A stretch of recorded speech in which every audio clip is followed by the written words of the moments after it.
What's up, everybody? Welcome back to Recovery Sticks. We're back with another one. I just got off of work. I'm super tired, but I promised that I would keep making videos, and hopefully one day one of these videos might save somebody's life. So today I want to talk to y'all about burning bridges. Burning bridges as an addict. How addiction will cause you to burn a bridge fast, real fast. Now, as an addict, you're going to burn a bunch of bridges. You're going to burn bridges that you wouldn't even think you would never burn, because you're going to do stuff to get your fix that you thought you would never do. And what I mean by that, it doesn't have to be nothing violent. You might have a friend that you grew up with for the last 20, 10, 15 years. And you might have started dating a girl, or you might have started dating a guy who's on drugs, and you might got on drugs with that person.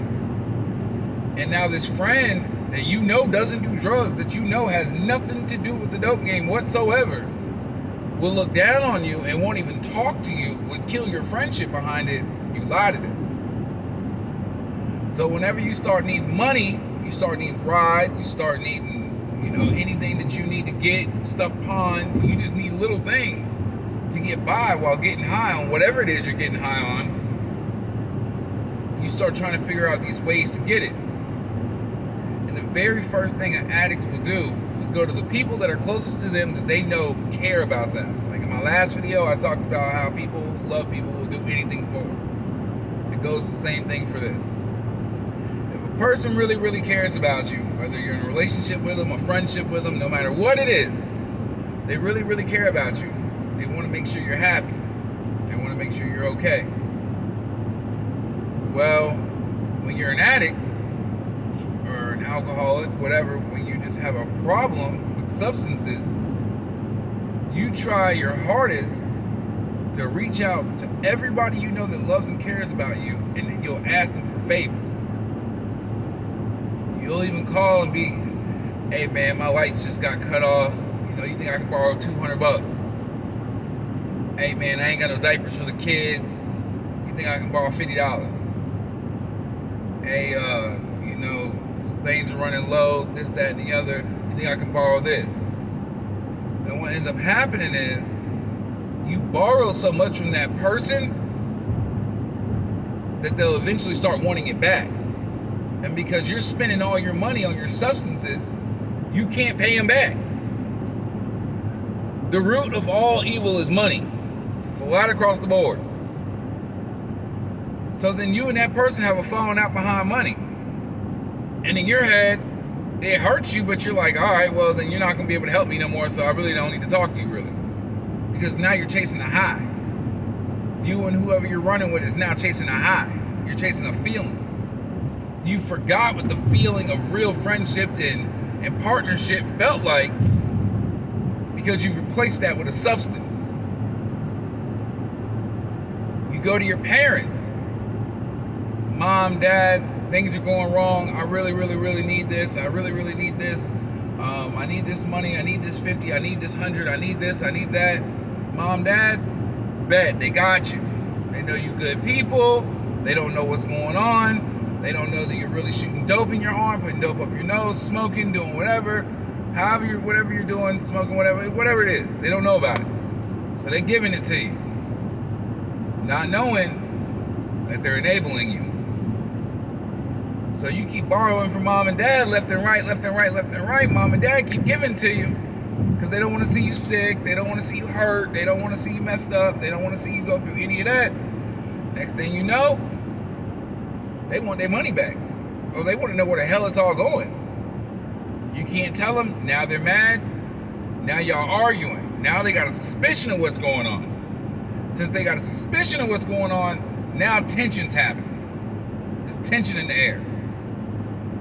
But you're chasing a high. You're chasing a feeling. And because you're chasing a high and you're chasing a feeling, you don't care about the tension in the air. Because you know there's somebody else that you can turn to. When you're an addict, you will burn a lot of bridges, and you will start making friends with people who really can't help you unless it's in the drug game. You'll make friends who can help you find drugs. You can make friends who will help you get drugs. You will make friends that will help you do the drugs. You will meet friends who will help you get money to get drugs, as long as they can get some too. You'll make friends who will help you do anything to accomplish the common goal that y'all have, and that's to get high, get drunk, get whatever it is you're doing.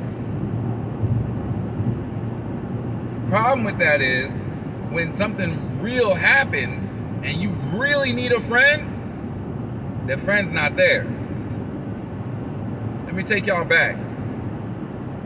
Back in 2014, I was locked up in Rappahannock Regional Jail in Stafford, Virginia. Spotsy, Fredericksburg, that whole area out there. I was locked up out there.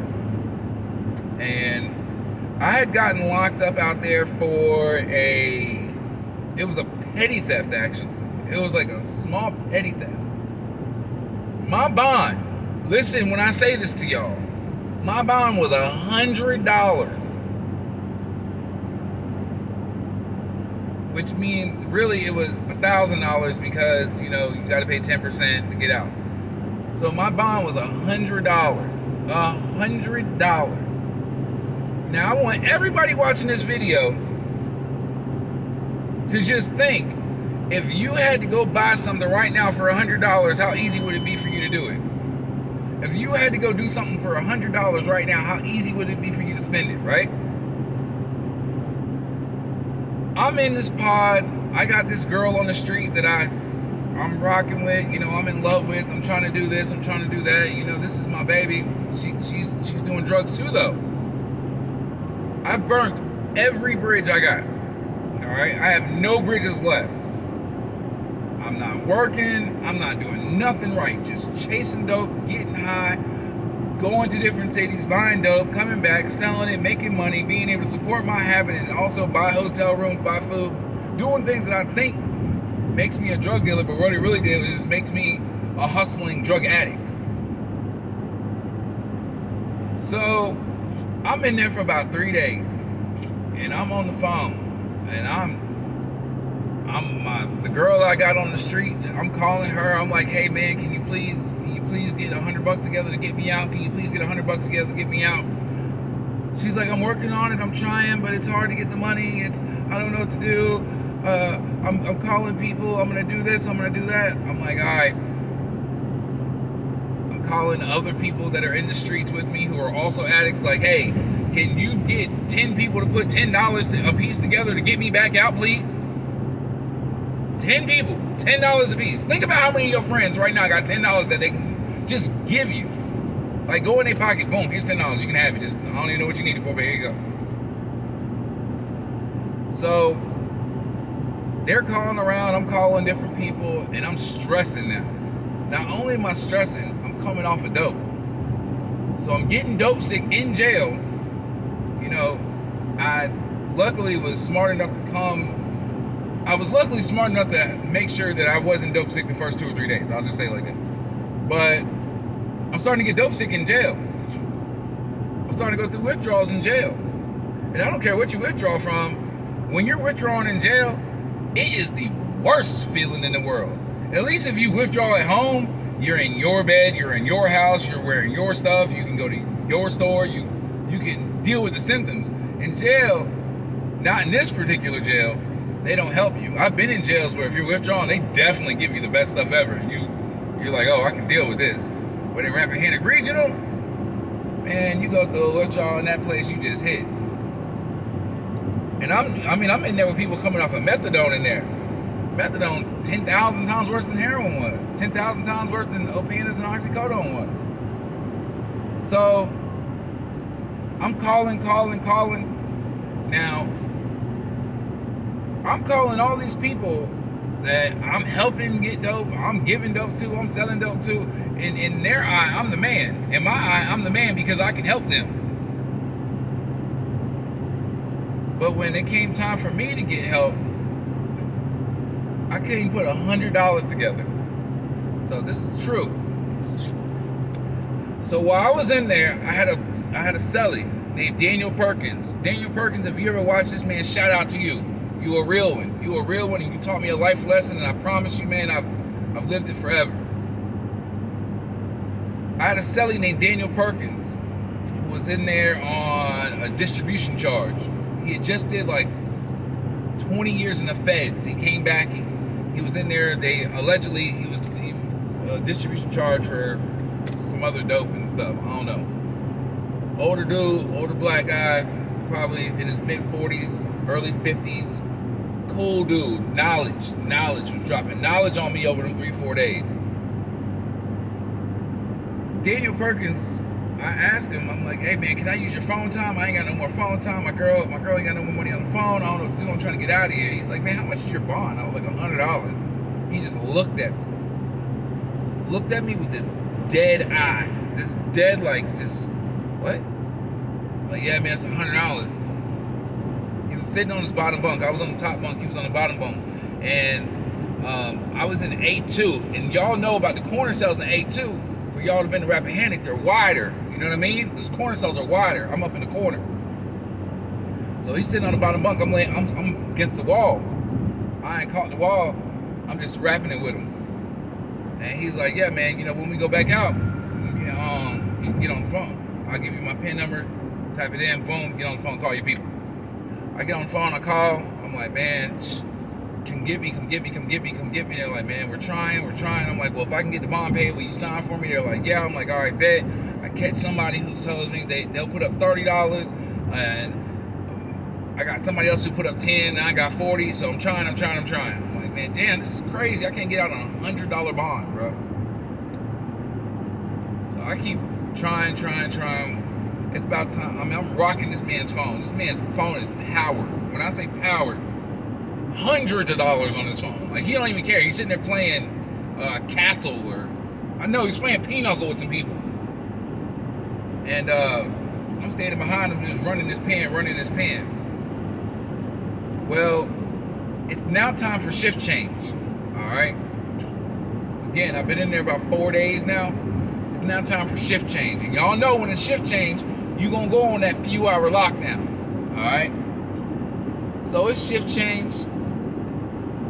Y'all know how they do top tier, bottom tier. You know, what happens is it's 2 stories. One story will come out, and the top story will stay in, and then the bottom story will go back in, and the top story comes out. They never let the both top and bottom out, right? So we talking to people, we doing whatever, and we lock down. And Daniel goes in the room, man. I'm like, damn, bro, I can't even get out on $100, man. This is what it is. And these are words this man said to me. I'm complaining about not being able to get out of jail. And he looked at me and he said, Sticks? I said, yeah. He said, the fact that you're in jail on a $100 bond and you can't bond out shows me the type of people you hung out with and the type of people you were in the street. So me, I'm offended. I'm like, what are you talking about? I'm like, I'm the man. He was like, the fact that you're in here on a $100 bond and you can't get not one of your people to bond you out, bro, shows me that you ain't shit on the street, and it shows me that you burnt every bridge you got, and the people around you really don't mess with you. Man, I'm talking about my whole world got taken back. Them words right there ate through me like I'd never been cut so hard in my life. Because it was true. 100% true. So Perkins looks at me and says, man, look, I'm going to do you a favor, all right? I said, yeah. He said, when we come back off of lockdown, I want you to dial this number. I want you to tell this person to pay $100 to whatever bondsman you need. They ain't going to sign for you, but they'll pay the $100 to get you out of jail. I said, what? Now, we knew some of the same people.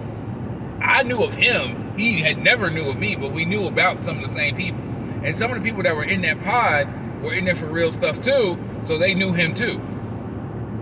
So I was like, man, you for real? He's like, yeah. right, man. In my back of my head, I'm like, man, this dude lying like crazy. Door pops, he hands me the PIN number, hands me the phone number. I call the phone. Old lady answers the phone. Answers the phone, she's like, hello? I'm like, yes, ma'am. My name is Anthony such and such, and I'm calling because Daniel told me that to have you put $100 towards my bond, and I just need you to pay it. She said, okay, what's your birthday? And I gave her the birthday, and I gave her my inmate number, and she said, which bondman you want me to use? And I was like, Freedom. Call Freedom Bail Bondsman. She was like, okay. So she calls Freedom Bail Bondsman. Well, I hang up the phone. I don't believe she gonna do it. So I hang up the phone. I walk around the pod about 4 or 5 times. I pick up the phone and I call Freedom. I'm like, hey man, this is Anthony, blah, blah, blah. I was like, did anybody pay my bond yet? They're like, yeah, this lady just paid your bond. Say, what? Yeah, this lady just paid your bond. You just gotta have somebody come sign for you. I'm like, seriously? They're like, yeah, you gotta get somebody down here to come sign for you. So I called my girl at the time. I'm like, look, pretend like you got a job. Say you're making this kind of money. Get down to Freedom Bail Bondsman. Let's go. Now watch this. Daniel just told me the type of person I was in the street is why I'm in the situation I'm in now. She says, I don't have a ride. I say, call somebody and tell them I'll give them some dope, even though I have none, to take you down there, and then we'll just run. That's the crazy part about being an addict, right? So she does it. She gets a ride down to the jail. Dude picks us up. Blase, blase, blase. She signs my bond. I get out. Dude takes us back down to the hotel. My boy got a hotel room. I crashed out with him because I ain't got nowhere to live. So I tell the dude, pick us up. I was like, man, give me about 30 minutes. I got you. He was like, I thought you had it with you. I was like, no, I ain't got it with me. Shh, burnt that bridge. Burnt it right then and there. Never talked to him again. I tell y'all this story, man, because these are real things that happened to me. And anytime I tell you a story about when I was an addict, it's a real situation that happened. And it really, I want people to look at the people that they are around. I want people to look at what they do to their friends and their family when they're out here in the streets, when they're out here getting high, when they're out here messing over their parents, when they're out here lying to their friends and their family that really love them, when they're out here making the family look bad, making the name sound bad because they want to chase dope, because they want to chase a high, because they want to chase something that they think makes them feel good. At the end of the day, I didn't change right then, but the words that he said stuck with me for a long time. And because the words stuck with me for a long time, when I did finally get clean, when I did finally decide that I was going to quit, I made sure that I never burnt the bridge again. I made sure if I told somebody I was going to do it, I was going to do it. I made sure if I said I was going to be there, I was going to be there. I made sure if it was in my control for me to keep my word, that I was going to keep my word. And that's just what it was. That's just what it was. For y'all out there that's still getting high, for y'all out there that's not caring about the bridges you burn, one day something's going to happen. One day something's going to happen. And it's going to be something bigger than a $100 bond. And since I've been home, way bigger things have happened than a $100 bond. And it's the relationships that I built, it's the trust and the friendships that I built that have gotten me through that. So if I were y'all, I would take a look at the people around me, and I would take a look at the people that I'm with, and I would ask myself, if I got locked up in jail and I had a bond, would they come get me? Would they truly come get me? Because I knew in my heart these people would truly not come get me. And that's just the truth. Y'all, I love y'all. I hope everybody's staying safe. Man, keep working on your recovery. Maintain. Until next time, y'all.